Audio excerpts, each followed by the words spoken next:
धन्यवाद। Thank you. Shri Ravi Kishan ji. अध्यक्ष महोदय, सर्वप्रथम रेलवे संशोधन विधेयक 2024 पर बोलने का अवसर देने के लिए मैं आपको हृदय से आपका आभार व्यक्त करता हूं। जैसा कि इस विधेयक के उद्देश्यों और कारण के विवरण अर्थात statement of objects and reasons में बताया गया है कि इस विधेयक के अर्थात बिल को लाने का उद्देश्य क्या है। रेलवे के कानूनी ढांचे को सरल बनाया जाए तथा दोनों कानून की जरूरतों को खत्म किया जाए।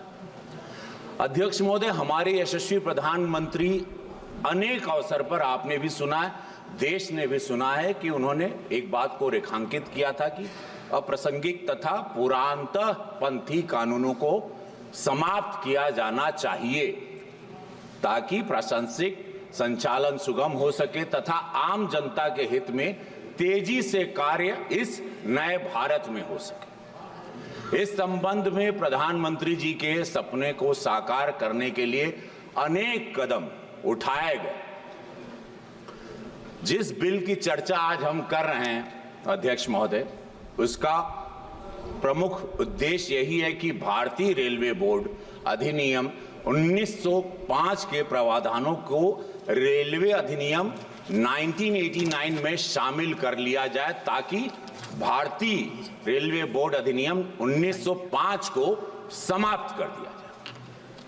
अध्यक्ष महोदय, भारतीय रेलवे भारत सरकार का वाणिज्यिक उपक्रम तो है ही, साथ ही साथ भारतीय रेल की सामाजिक जिम्मेदारी भी है। हर गरीब की जिम्मेदारी है आम जनता को यातायात के किफायती तथा सुगम अल्ट्रा मॉडर्न फैसिलिटीज सेवाएं उपलब्ध कराई जाए। वर्ल्ड क्लास भारत में अध्यक्ष महोदय 13,000 से ज्यादा ट्रेनें चलती, लगभग 2 करोड़ 40 लाख लोग सफर करते। इतनी बड़ी तादाद अध्यक्ष महोदय रोज सफर करना भारतीय रेलवे के लिए या वर्ल्ड के किसी भी रेलवे के लिए किसी चुनौती से कम नहीं है। Next to impossible to handle such a huge population. इतनी बड़ी तादाद को लोग रोज सफर करना भारतीय रेलवे कैसे हैंडल करती है। मैं मंत्री महोदय को दिल से प्रणाम, धन्यवाद। यशस्वी प्रधानमंत्री मोदी जी को धन्यवाद। कितनी दूरदृष्टा सोच रखते हैं हमारे प्रधानमंत्री। माननीय प्रधानमंत्री जी के विजन को साकार करते हुए भारतीय रेलवे ने अनेकों माइलस्टोन हासिल किए हैं और कीर्तिमान हासिल किए हैं। भारतीय रेलवे की तरफ से जारी अभी हमारे मंत्री महोदय भी बता रहे थे, जो आंकड़े हैं 2023-24 के दौरान यात्रियों की संख्या जो रही है अध्यक्ष महोदय 648 करोड़, 648 करोड़, 54 करोड़ नए यात्रियों का इजाफा हुआ है इसमें।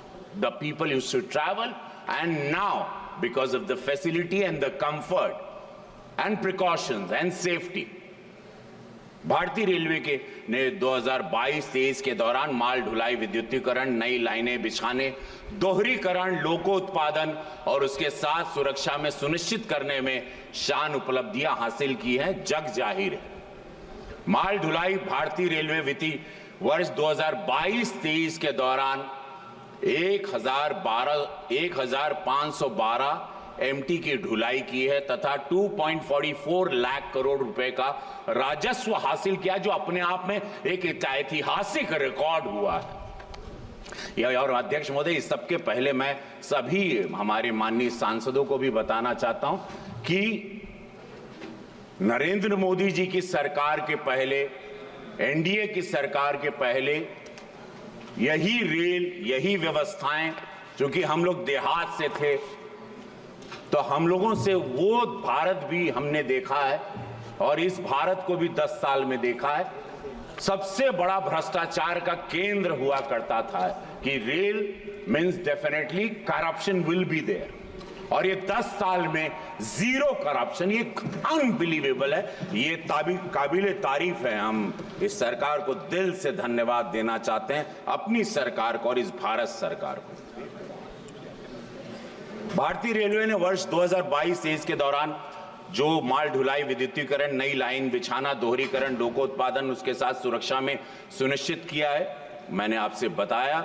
माल ढुलाई भारतीय रेलवे वित्तीय 2022-23 में आपने देखा 2.44 लाख करोड़ का इजाफा हुआ, ऐतिहासिक रिकॉर्ड विद्युतीकरण। भारतीय रेलवे मिशन 100% विद्युतीकरण को पूरा करने के लिए बड़े तेजी से आगे बढ़ रहा है। वित्तीय वर्ष 2022-23 में 6,542 आरकेएम का रिकॉर्ड विद्युतीकरण ने किया है। Unbelievable, this is fantastic. Life line कही जाती है भारत की। ये भारत 80% देहात है, गांव है, गांव में बसता है। हम सब लोग भी उसी पृष्ठभूमि से आते हैं और गरीबों को, उनकी जिंदगी को आगे बढ़ाना, उनको रोजगार पहुंचाना, उनको रोजगार के अपने डेस्टिनेशन तक पहुंचाने के लिए सारे लोग मोस्टली वो रेल पर डिपेंड करते हैं। और प्रधानमंत्री जी की, रेल मंत्री जी की सोच रही है कि गरीबों को कैसे फायदा हो, गरीबों को कैसे सुविधा मिले, गरीबों की कैसे सुरक्षा हो, गरीब कैसे अफोर्ड कर पाए। सब्सिडी भी आप, हमारे अब मंत्री जी ने बताया 56,000 करोड़ सब्सिडी मिलती है, जिसमें हमारे senior citizen to everybody, whoever buys ticket, they get subsidy rate and it becomes very cheaper for them। बहुत ही सस्ते दामों में टिकट होती है। और ये एक अद्भुत रही सोच कि टिकट अगर आप नहीं ट्रैवल करते हैं तो आपको पैसा तुरंत रिटर्न आता है। अगर आप ट्रैवल नहीं करते और अपनी टिकट कैंसिल करते हैं, पहले टिकट के पैसे डूब जाते थे। ये भी बहुत सोचने जैसी बात है कि अद्भुत प्रयास रहा नरेंद्र मोदी जी की सरकार का। गोरखपुर से 3 ट्रैक, मैं अपने संसदीय क्षेत्र की बात कहूं, मेरी आंखों देखा है कि वहां तीसरी ट्रैक भी शुरू हो गई। चूंकि गोरखपुर एक ऐतिहासिक जगह है, गुरु गोरक्षनाथ धाम वो धरती है। 1 लाख लोग रोजाना गोरखपुर से ट्रैवल करते हैं, आना जाना उनका लगा रहता है। और वो सोच के हमारे रेल मंत्री ने, रेल मंत्रालय ने वहां पे 3rd ट्रैक शुरू कर दिया, जो कि हम वहां पे स्वयं मौजूद थे। यशस्वी प्रधानमंत्री मोदी जी भी वहां पर थे जब वंदे भारत। और मैं एक बात बताऊं महोदय जी, आपको जान के बड़ा, मैंने एक चिट्ठी लिखी थी और वो चिट्ठी लेके मैं प्रधानमंत्री मोदी जी से मिला था कि एक वंदे भारत हमको भी दीजिएगा। रेल मंत्रालय भी गया और आपको बताऊं, उन्होंने न ट्रेन दी वंदे भारत, यशस्वी प्रधानमंत्री स्वयं वहां आए, उन्होंने इसको झंडी दिखाई। अब गोरखपुर से वंदे भारत चलती है, तो एक सांसद की चिट्ठी को कितना दिल पर लेते हैं। जहां पर जरूरत होती है प्रधानमंत्री जी, रेल मंत्रालय वहां तुरंत आप पाएंगे कि एक्टिव रहते हैं और उसको रिजल्ट ओरिएंटेड सरकार के रूप में इसीलिए जाना जाता है। तो अध्यक्ष महोदय जी, 3 ट्रैक के साथ गोरखपुर तो आगे बढ़ ही गया। नई लाइन वित्तीय 2022-23 के दौरान 5,243 किलोमीटर की नई लाइन बिछाई। रोजाना काम हो रहा है, एवरी डे। बुलेट ट्रेन के बारे में मैं बता दूं, पूरा देश जानना चाहता है, अपोजिशन हमेशा करता है कि क्या बुलेट ट्रेन पॉसिबल है।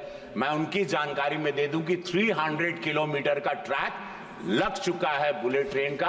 हम लोग बुलेट ट्रेन के लिए भी आगे बढ़ चुके हैं। बहुत सारे देशों से हमारी कंपनीज काम कर रही है। अल्ट्रा मॉडर्न बुलेट ट्रेन के हिसाब से मेरा देश एक विश्व स्तरीय, जो हमारे यशस्वी प्रधानमंत्री 2047 में विकसित भारत के सपने को लेके चल रहे हैं, उसमें बुलेट ट्रेन भी हमारे लिए गर्व का विषय होगा। स्वचालित सिग्नलिंग, मोस्टली आप देखते हैं कि पहले 10 साल पहले एक्सीडेंट्स बहुत कॉमन थे, दुर्घटनाएं कॉमन थी, लोगों की, आम गरीब की मृत्यु होना बहुत कॉमन थी और कोई भी सेंसिटिव तरीके से उनको लेता नहीं था।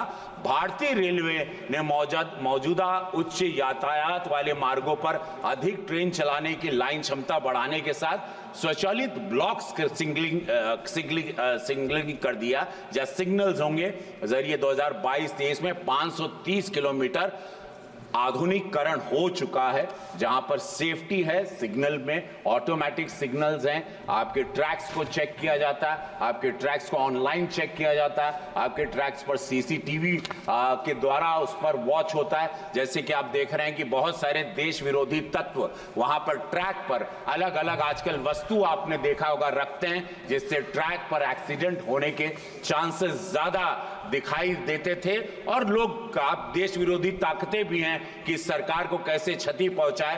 तो आपने देखा होगा पिछले 2-3 महीने में ट्रैक पर कोई लोहा रख रहा है, कोई साइकिल का पहिया रख रहा है, कोई छोटे विस्फोटक चीजों को रख रहा है, ये सारी चीजें भी देखने आई। लेकिन उन सभी लोगों को बता दूं कि ऑनलाइन चेकिंग भी सीसीटीवी द्वारा हो रही है, सभी ट्रैक्स पर नजर भी रखी जा रही है। ये हमारी सरकार द्वारा, हमारे रेल मंत्रालय ने एकदम हाईटेक इस फैसिलिटीज को किया, मैं उनको धन्यवाद देता हूं। इसके अलावा डिजिटल इंटरलॉक स्टेशन, फ्लाईओवर निर्माण, गति शक्ति फ्रंट टर्मिनल इत्यादि के क्षेत्र में भारतीय रेलवे ने नए नए कीर्तिमान स्थापित किए हैं। हमारी अर्थव्यवस्था में महत्वपूर्ण योगदान हुआ है। अध्यक्ष महोदय, कृपया समाप्त करें भैया। इतना उपलब्धि और थोड़ा टाइम लगी, हो गई बहुत हुआ है। हो गई, बहुत आ गई। 2 मिनट अध्यक्ष महोदय, बहुत आ गई, बहुत। अरे अभी बहुत किए हम लोग, जनता है, इतना अचीवमेंट कैसे गिनवाएंगे? हो गई 2-3 घंटा था हमके। अच्छा, कृपया संक्षिप्त करें। अरे इतना काम कैसे सरकार के लिए तो बोले के पड़ी, गागर में सागर भर देगा नहीं हो माना। इसके अलावा डिजिटल इंटरलॉक महत्वपूर्ण योगदान, मेरे मानना है कि भारत को $5 ट्रिलियन अर्थव्यवस्था बनने भारतीय रेलवे को बहुत महत्वपूर्ण योगदान है। अध्यक्ष महोदय, गोरखपुर महंत अवैधनाथ माननीय योगी जी की कर्म भूमि है। आपके माध्यम से मैं सरकार को धन्यवाद कहना चाहता हूं कि गोरखपुर जंक्शन को आपने 500 करोड़ का, रेल मंत्री जी को मैं दिल से, यशस्वी प्रधानमंत्री जी को कोटि कोटि धन्यवाद कि 500 करोड़ रुपया अध्यक्ष महोदय मेरे संसदीय क्षेत्र को पारित हो चुका है। प्रधानमंत्री जी ने जिसका शिलान्यास किया, गोरखपुर स्टेशन को NSG 1 श्रेणी में शामिल किया गया। इस श्रेणी में आने का मतलब कि गोरखपुर स्टेशन के विकास पर अधिक पैसा खर्चा किया जा सकता है। आने वाले समय में स्टेशन अपने नए स्वरूप में दिखेगा। माननीय मंत्री जी से मेरा अनुरोध है कि रेलवे की खाली पड़ी जमीनों पर पैनल लगाया जाए, इससे इंक्रोचमेंट जो सब लोग जो कब्जा करते हैं उस और सरकार को राज्य। 1 मिनट बस हो गई 1300 स्टेशन को अमृत भारत बनाने के लिए प्रधानमंत्री मोदी जी, रेल मंत्रालय के धन्यवाद। 88 साल बाद कोसी रेल महासेतु के लिए प्रधानमंत्री जी को धन्यवाद। और ऐसे अनगिनत बात, लेकिन अब आप बोल रहे हैं तो मैं शांत हो रहा हूं। धन्यवाद। माननीय अधिष्ठाता महोदय, मैं आपका आभारी हूं कि आपने मुझे रेल बोर्ड संशोधन विधेयक 2024 पे अपनी बात रखने का अवसर दिया। मैं आभारी हूं आंवला की महान जनता का, जिसने हमको यहाँ चुन के भेजा। माननीय अध्यक्ष जी, रेल हमारे देश की जीवन रेखा के साथ साथ आम जनों, गरीबों के लिए ऐसी सवारी है जो शायद लोगों को हर जगह पहुंचाती है। हम लोगों ने भाप के इंजन से लगा के और इलेक्ट्रिक इंजन तक का सफर तय किया है। इसलिए मैं आपके माध्यम से माननीय मंत्री जी से अपील करूंगा कि कृपया रेलवे को निजीकरण की तरफ कतई न ले जाएं। आज जो ये संशोधन विधेयक आया है, 1905 में जब रेल बोर्ड की स्थापना हुई तो इसकी